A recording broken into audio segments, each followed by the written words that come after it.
Hi, folks. Welcome to Crisco's Corner. Welcome back. And those of you that are new, welcome. The banking crisis that's coming up, is it going to be as bad as 2008? We'll have to see. But it looks like Silicon Valley bankers are the ones that started this avalanche. And we'll see if it's going to be as big as 2008. If we remember, it was a huge disaster. And basically, what got Barack Obama elected, in my opinion. But I digress.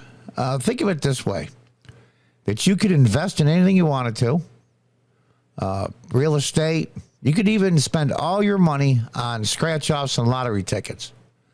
And say over time, you became broke. You just kept buying lottery tickets and scratch-offs, and you ran out of money.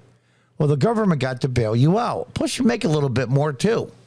But if you really hit the lottery or the scratch-offs and made money, you got to keep it and then pay taxes on the profit. That's, in essence, in my opinion, what's going on. There's no consequences for making bad decisions. And the left is blaming Trump for deregulation, and the right is blaming bailouts that have been done in the past and artificial things that are done by the Federal Reserve, and everybody's pointing fingers at everybody. Let's take a look at what Tucker has to say, because he's my boy, and I want to see what he has to say. And everyone else. We'll get to that in just a minute. But first tonight, it has been 15 years since the global financial crisis of 2008, a long time, but it hasn't gone away. Its consequences, in fact, still define our world. Why is the U.S. government so deeply in debt? How did Wall Street get so much money? What did they do exactly? Why are housing prices so high? Why do our leaders stoke racial conflict?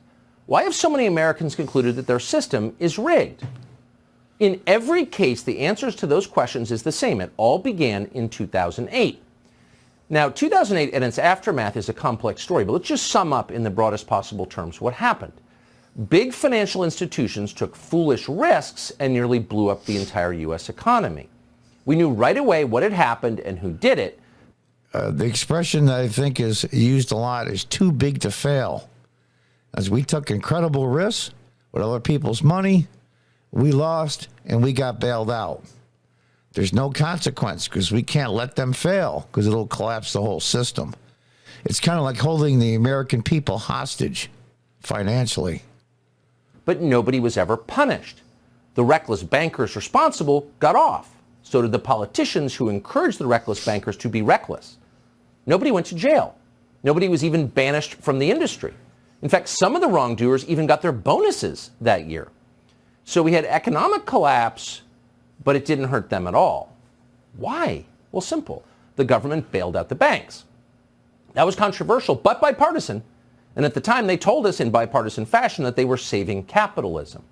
But they weren't. In fact, they were inverting capitalism. What happened next is very simple. Wall Street was allowed to privatize its gains, but socialize its risks. That meant if things went well, the finance people got rich, in fact, richer than any group in human history. But if things went south, the government, you, would swoop in to save them. Pretty good deal. But for more than a decade, very few complained about this arrangement because things went very, very well. Wall Street boomed. And the root of Wall Street's success, no matter what they tell you, was low interest rates, not new. Now think about that. Low interest rates or zero interest rates. The Federal Reserve was loaning money to banks at 0% interest. Remember that. Innovation, low interest rates. Low interest rates make a bull market inevitable. So in a normal, non-distorted capitalist economy, companies become valuable, more valuable, when they produce more goods and services that people want to buy. But in an economy controlled by monetary policy run by the Federal Reserve, companies become valuable when interest rates decline. So for 13 years, interest rates remain near zero. In retrospect, now that it's ended, this was crazy behavior. These were emergency measures declared by the Federal Reserve after 2008, but they never ended. And because they never ended for 13 years, the American economy was distorted beyond recognition in ways too numerous to count. Venture capital and private equity exploded. So did cryptocurrency. So did asset prices, particularly real estate. There was an ocean of money flooding the system. And the people who pay half the tax rate you do benefited most. They started buying third houses and flying private. But there was also a problem that you didn't hear a lot about with low interest rates. If interest rates are at zero, how do you get meaningful returns on your money? Remember something, flooding money into the system, i.e. the last few Build Back Better and all the other huge boondoggle spending bills from the current administration. When you flood the country with money, like happened during COVID, you're going to get inflation. That's just a simple economics 101. And that's just part of the problem. Let's listen on. This was a problem that virtually every investor faced for more than a decade, very much including the banks. At some point, investors became tempted to make very risky bets. If they wanted to produce returns, they had to. As they say on Wall Street, Tina, there is no option. One of the risky bets that banks made was loading up on long-term treasury bonds from the U.S. government as a surrogate for cash, though, of course, bonds are not cash. They're different from cash, as we're now learning. But that worked fine as long as interest rates remained low. But once interest rates rose as a response to inflation, as obviously they were always going to do, nothing lasts forever, including zero interest rates. Once that happened, those bonds were worth less than the banks had paid for them. Now, remember that when interest rates go up, the treasury bonds that they bought, which pay interest, are paying really tiny amounts of interest. If the inflation rate is higher than the interest they're getting off the T-bills to fund the government, you're losing money. They're worth a lot less because of inflation is taking away their amount, their dollar amount. Inflation is eating away at that. And that's what happened. And so the banks began to fail. You are seeing that right now. You're also seeing, revealed for everyone to see, the other effect of 13 years of artificial Fed-driven prosperity. And that is a lot of silly, frivolous people in charge. They're like inherited money people. They think they earned it, but they didn't. Because when money is free from the Fed, you don't have to be a serious person to get rich. Yeah, when the money is free, it looks like you're a financial genius. When things are going all your way, it's the good financial advisors and the good financial people. When things are in between or not going so well, the good ones shine. Anybody can make money at zero interest or close to zero interest. You can do whatever you want because there's no consequence. You can put BLM logos on your website. You can spend investor funds on female empowerment ski weekends in Tahoe. When interest rates are zero, you can do anything because making money is easy. Everybody's a genius. Anyone can do it. And unfortunately, a lot of very stupid people did do it. On Friday, as you know, Silicon Valley Bank, SVB, failed. That became the second largest bank failure in American history. Then on Sunday, authorities took over Signature Bank in New York. That became the third largest bank failure in American history. By the way, the branch of Signature in New York City and Manhattan, I saw a picture of several people outside a bank waiting to get in. The manager there called the police on them. Think about that for a minute. Then today, shortly after the markets opened, trading in several regional banks had to be halted. Western Alliance was down almost 80%. First Republic, which of course Jim Cramer endorsed just a few days ago on CNBC, that was down nearly 70%. Jim Cramer's always welcome to come on this show for amusement purposes. Yeah, if Jim Cramer from MSNBC ever came on Tucker's show, that'd probably be one of the most watched shows of all time. Unbelievable. It's kind of like the scientific doctors and scientists and financial people. They're not swayed by the facts anymore, how monetary policy works, how science works. It's all done through politics, all of it. And this company, SVB, was very, very, very woke. You remember the boondoggles of the solar companies during Obama's administration? All went bust, all went broke. It's similar to that. They invest in things that don't bring about a return. It's just the way it is. You got to have a return on your investment. You have to, or nobody will invest. PacWest down 50%, Comerica down 40%, and so on. So there was panic, of course, reflected in markets, and it wasn't just regional banks that were affected. For a while this morning, you could not even trade stock in Charles Schwab, venerable Charles Schwab. Schwab down 25% and tripped a circuit breaker. That's bad. In fact, that kind of panic could quickly, conceivably, become a catastrophe. So on the brink of catastrophe. I love that picture. Biden eating ice cream while the house is burning down. How fitting. How fitting. You need one thing, strong, competent leadership. But we don't have that. We have Joe Biden. Today he shuffled out to the podium and announced a bailout. I want to briefly speak about what's happening in Silicon Valley Bank and Signature Bank. Today, thanks to the quick action of my administration over the past few days, Americans can have confidence that the banking system is safe. Your deposits will be there when you need them. Small businesses across the country, the deposit accounts at these banks can breathe easier knowing they'll be able to pay their workers and pay their bills. Now, who gets paid? Supposedly the FDIC only insures at $250,000. What he's going to do is give money to all the rich people above that amount, which was never supposed to be the deal. Never. $250,000 was the cap. But watch and see how many above that, in the tens of millions, if not hundreds of millions, will get paid. There's no irresponsible banking. And these guys knew. These guys knew, the rich people knew, if this bank failed because of their lousy policies, they would get bailed out. And so would the multi-millionaires and billionaires as well.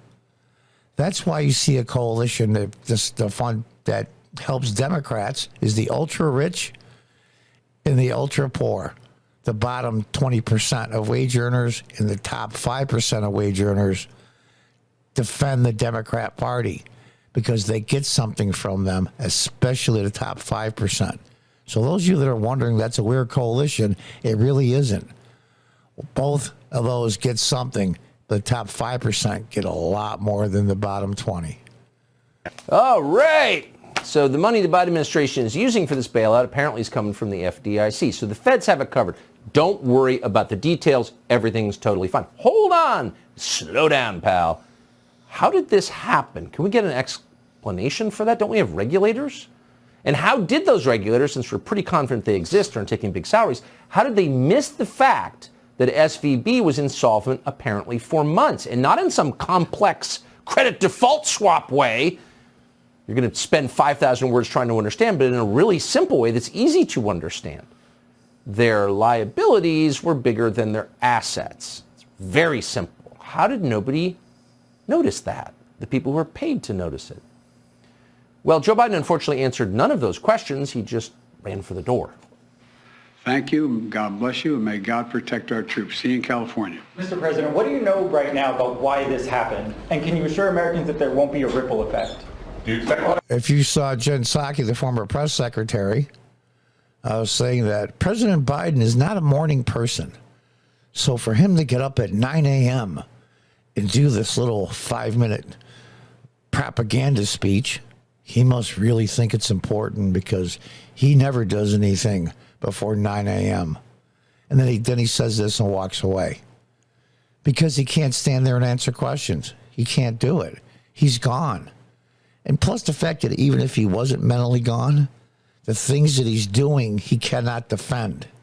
So he just walks away. That's his best option. See the picture with his back turned to you?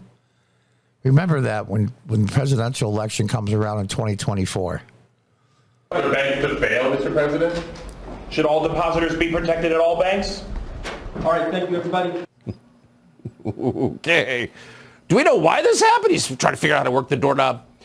What we know is the Biden administration is backstopping these deposits. Okay. But that's not the end of the story. In some ways, it's the beginning. So here's the part where you pause and ask yourself a question that too few seem to be considering right now. They're doing this. What are they going to get in return? Oh, something, for sure. Remember that after 2008, the Obama administration, Eric Holder, swooped in and imposed DEI, diversity, equity, and inclusion standards on the entire financial sector. And that's one of the main reasons our big banks are now increasingly incompetent, and also one of the reasons Diversity, equity, and inclusion standards. And there you have it. They're doing it now in the Biden administration. In fact, this SBV was up to their necks in woke ideology about equity. Equity, folks, is racism. It's quotas. It's percentages of race. In other words, you're 78% African American, or you're 54% Asian, or you're 72% Hispanic, or you're 100% female, or maybe even part percent female. It's crazy. Remember, there's a regime, a very powerful government, that measured its people by its ethnicity and as a percent. I don't think you have to really think really hard when that was and how that turned out. Americans are so divided by race. Ideologues used the 2008 bank bailout to kill American meritocracy. That's a big step, mostly unacknowledged, but we're living with its consequences.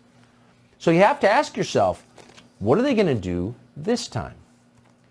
Well, we know we're about to see bank consolidation, big banks eating little banks, and that means less competition. More consolidation means more government control. So what are they going to do with that control? Well, all things being equal, if people don't start making a lot of noise and exerting an awful lot of pressure, it'll mean digital currency, a currency that politicians control. And there you have it. Very much like they want to get rid of your gas stoves and gas appliances because they can control the flow of electricity through a meter. Digital currency, they can see where every dollar is going from every single person. It's big government, big intrusion, big brother. It's coming. It's coming.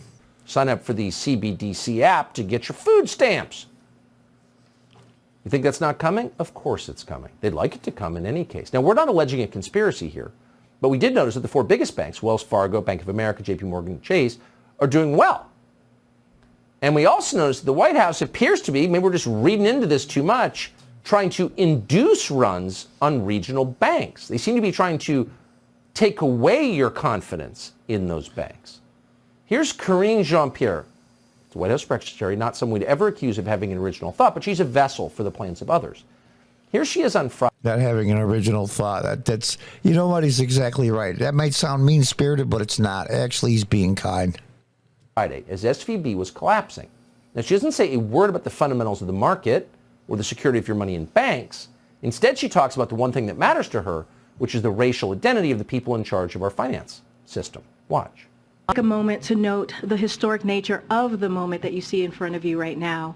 All three of us are historic first in our roles. The first black woman to serve as CEA chair, OMB director, White House press secretary. The first black women right in front of you for all of those three. Nobody really cares. Are they qualified to do the job? Equity is racism. Equity is quotas. Equity is affirmative action. Like they do in California. Certain corporations they're pushing for a certain percent of the board of directors to reflect the diversity in race in California. In other words, 17% black, or 22% Hispanic, 50% female. Quotas. There was a huge country, economic powerhouse, that did racial quotas. How'd that work out? Important key roles in the administration. These people lack all self-awareness, as if anyone would care. Why should we care? Is there some reason to care? And by the way, you are discrediting by your stupidity and clear incompetence anything you're promoting. You should keep that in mind. But big picture, if you wanted to make people less confident in regional banks and the banking system more broadly, if you wanted to maybe induce a run on the banks, this might be how you talk. Oh, we're all of a certain racial group. Huh? What does it have? And there you have part of it. It's a complicated issue, to be sure, but in a way it's simplified as well. In 2008, they implemented diversity and equity rules and regulations, woke as they say, into the banking industry. And this is the result, a disaster. Every single time that the progressives put their hand in something, whether it be education or financial institutions or police departments or local government, state government, county government, federal government, it always turns out badly. And it's always somebody else's fault. I used to think that they knew it was a lie, but they did it just to keep power and control. But now I think they actually believe this BS. And this is the result. And we're going to see what happens this time. How many times are you going to be Charlie Brown and say, Lucy will say to you, Lucy being the government, I promise I won't pull the football out this time, I promise. And those of us that know the Charlie Brown cartoon, Charlie Brown always says, okay, kicks the ball, lands on his back and behind, humiliated and hurt. How many times are you going to allow this to happen? And this isn't just a Democratic Party progressive thing. Many, many Republicans go along with it as well. Being taken for chumps. You have the right to change this. You have the right to say no to these people. When are you going to wake up when you go to vote? When? The power's in your hands. They know it. The problem is you don't know it. And until next time, goodbye and good luck.